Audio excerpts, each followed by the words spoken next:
Samuel 3-ാം അധ്യായം 1 മുതൽ 39 വരെയുള്ള വാക്യങ്ങൾ.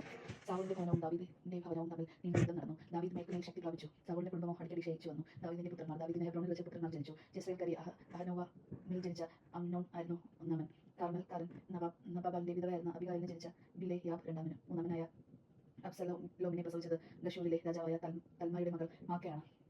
ഹഗ്ഗീദത്തിൽ നാലാമൻ അദോനിയായും അബിത്താലിൽ അഞ്ചാമൻ ഷെഫീത്തായും ഭാര്യയായ എഗ്ലായിൽ നിന്ന് ആറാമൻ ഇത്രായാവും ജനിച്ചു. ഇവരാണ് ഹെബ്രോനിൽ വെച്ച് ദാവീദിന് ജനിച്ച പുത്രന്മാർ. ദാവീദും അബ്നേറും. സാവൂളിന്റെ കുടുംബവും ദാവീദിന്റെ കുടുംബവും തമ്മിൽ യുദ്ധം നടന്നുകൊണ്ടിരിക്കെ അബ്നേർ സാവൂളിന്റെ കുടുംബത്തിൽ പ്രാബല്യം നേടിക്കൊണ്ടിരുന്നു. സാവൂളിന് ഒരു ഉപനാരി ഉണ്ടായിരുന്നു. അവൾ അയായുടെ മകൾ റിസ്പ ആയിരുന്നു. ഇഷ്ബോഷത്ത് അബ്നേറിനോട് ചോദിച്ചു, നീ എന്റെ പിതാവിന്റെ ഉപനാരിയായി ക്ഷണിച്ചതെന്തിന്? അപ്പോൾ അബ്നേർ ക്രുദ്ധമായി പറഞ്ഞു, ഞാൻ യൂദാപക്ഷത്തെ ഒരു നായാണെന്ന് നീ കരുതുന്നു. നിന്റെ പിതാവായ സാവൂളിന്റെ ഭവനത്തോടും സഹോദരന്മാരോടും സ്നേഹിതന്മാരോട് ഇന്നോളം ഞാൻ വിശ്വസത പുലർത്തി. ദാവീദിന്റെ പിടിയിൽപ്പെടാതെ ഞാൻ നിന്നെ രക്ഷിച്ചു. എന്നിട്ട് സ്ത്രീ സംബന്ധമായ കുറ്റം എന്നിൽ ആരോപിക്കുന്നു. സാവൂളിന്റെ ഭവനത്തിൽ നിന്ന് രാജ്യമെടുത്ത് ദാൻ മുതൽ ബേർഷെബ വരെ ഇസ്രായേലിലും യൂദായിലും ദാവീദിന്റെ സിംഹാസനം സ്ഥാപിക്കുമെന്ന് കർത്താവ് ദാവീദിനോട് സത്യം ചെയ്തിട്ടുള്ളത് ഞാൻ ദാവീദിനെ നിറവേറ്റി കൊടുക്കാതിരുന്നാൽ ദൈവം ഈ അബ്നേറിനെ കഠിനമായി ശിക്ഷിച്ചു കൊള്ളട്ടെ. അബ്നേറിനെ അത്യധികം ഭയപ്പെട്ടതുകൊണ്ട് ഇഷ്ബോശെത്തിന് ഒരു വാക്ക് പോലും മറുപടി പറയാൻ കഴിഞ്ഞില്ല. ഹെബ്രോനിൽ ദാവീദിന്റെ അടുക്കലേക്ക് ദൂതന്മാരെ അയച്ച് അബ്നേർ അറിയിച്ചു, ദേശം ആർക്കുള്ളത്? എന്നോട് ഉടമ്പടി ചെയ്യുക. ഇസ്രായേൽ മുഴുവനെയും നിന്റെ പക്ഷത്ത് കൊണ്ടുവരുന്നതിന് ഞാൻ സഹായിക്കാം. ദാവീദ് മറുപടി പറഞ്ഞു, കൊള്ളാം, ഞാൻ ഉടമ്പടി ചെയ്യാം. പക്ഷേ ഒരു വ്യവസ്ഥ. എന്നെ കാണാൻ വരുമ്പോൾ സാവൂളിന്റെ മകൾ മിഖാലിനെ ആദ്യം തന്നെ കൂട്ടിക്കൊണ്ടുവരണം. അനന്തരം ദാവീദ് സാവൂളിന്റെ മകൻ ഇഷ്ബോശെത്തിനോട് ദൂതന്മാരെ അയച്ചു പറഞ്ഞു, എന്റെ ഭാര്യ മിഖാലിനെ തിരിച്ചു തരിക.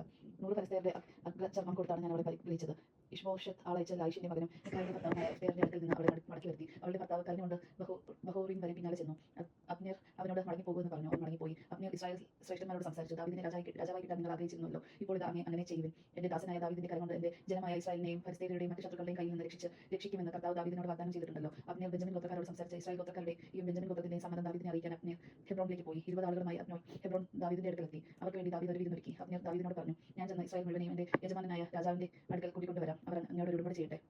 അങ്ങ് ആഗ്രഹിക്കുന്നത് പോലെ എല്ലാവരുടെയും മേൽ രാജാവായി വാഴുകയും ചെയ്യാം. ദാവീദ് അബ്നേറിനെ പറഞ്ഞയച്ചു. അവൻ സമാധാനത്തോടെ പോയി. അപ്പോൾ തന്നെ ദാവീദിന്റെ ദാസന്മാർ യോബീറിനോടൊപ്പം ഒരു കവർച്ച കഴിഞ്ഞ കൊള്ളവസ്തുക്കളുമായി മടങ്ങിയെത്തി. അപ്പോൾ അബ്നേർ ഹെബ്രോനിൽ ദാവീദിനോട് കൂടെ ഉണ്ടായിരുന്നില്ല. എന്നാൽ ദാവീദ് അവനെ മടക്കി അയക്കുകയും അവൻ സമാധാനത്തോടെ പോവുകയും ചെയ്തിരുന്നു. നേറിന്റെ മകൻ അബ്നേർ രാജാവിന്റെ അടുക്കൽ വന്ന് രാജാവ് അവനെ സമാധാനത്തോടെ മടക്കി അയച്ചു എന്ന് സൈന്യസമേതം മടങ്ങി വന്ന യോവാബ് അറിഞ്ഞു. യോവാബ് രാജാവിനോട് ചോദിച്ചു, അങ്ങ് ഈ ചെയ്തതെന്ത്? അബ്നേർ അങ്ങയുടെ അടുക്കൽ വന്നിരുന്നല്ലോ. അവനെ വെറുതെ വിട്ടത് എന്തുകൊണ്ട്? അങ്ങയുടെ വ്യാപാരങ്ങൾ ഉറ്റുനോക്കി അങ്ങേ വഞ്ചിക്കാനാണ് നേറിന്റെ മകൻ അബ്നേർ വന്നതെന്ന് അങ്ങ് അറിയുന്നില്ലേ? ദാവീദിന്റെ സന്നിധിയിൽ നിന്ന് പുറത്തു വന്ന യോവാബ് അബ്നേറിന്റെ പിന്നാലെ ദൂതന്മാരെ അയച്ചു. അവർ അവനെ സീറായുടെ കിണറ്റിൽ നിന്ന് തിരികെ കൊണ്ടുവന്നു. ദാവീദ് അറിഞ്ഞില്ല. അബ്നേർ ഹെബ്രോനിൽ തിരിച്ചെത്തിയപ്പോൾ സ്വകാര്യം പറയുവാണെന്നോണം യോവാബ് അവനെ പടിവാതിൽക്കലേക്ക് തനിച്ചു കൊണ്ടുപോയി വയറ്റത്ത് കുത്തി അവനെ കൊന്നു തന്റെ സഹോദരനായ അസഹേലിനെ കൊന്നതിനും പകരം വീട്ടി. ഈ വിവരം പറഞ്ഞ ദാവീദ് പറഞ്ഞു, നേറിന്റെ മകൻ അബ്നേറിന്റെ രക്തം സംബന്ധിച്ച് എനിക്കും എന്റെ രാജ്യത്തിന് കർത്താവിന്റെ മുൻപേ ആകെ കുറ്റമില്ല. ഇത് യോവാബിന്റെയും അവന്റെ ഭവനത്തിന്റെയും മേൽ ആയിരിക്കട്ടെ. യോവാബിന്റെ ഭവനത്തിൽ രക്തസ്രാവക്കാരനാണോ, കുഷ്ഠരോഗിയോ, ഊനോടിയില്ലാത്ത, നടക്കാൻ പറ്റാത്തവനോ, വാളിനിരയാകുന്നുവോ, പട്ടിണി കിടക്കുന്നുവോ, ഒഴിയാതിരിക്കട്ടെ. തങ്ങളുടെ സഹോദരനായ അഹസേലിനെ അബ്നേർ ഗിബെനായിലെ യുദ്ധത്തിൽ വെച്ച് കൊന്നതുകൊണ്ട് യോവാബും സഹോദരൻ അബീഷായിലും അവനെ കൊന്നു കളഞ്ഞു. ദാവീദ് യോവാബിനോട് കൂടെ ഉണ്ടായിരുന്നവരോടും കൽപ്പിച്ചു, നിങ്ങൾ വസ്ത്രം കീറി ചാക്കെടുത്ത് അബ്നേറിനെ കുറിച്ച് വിലപിക്കുവിൻ. ദാവീദ്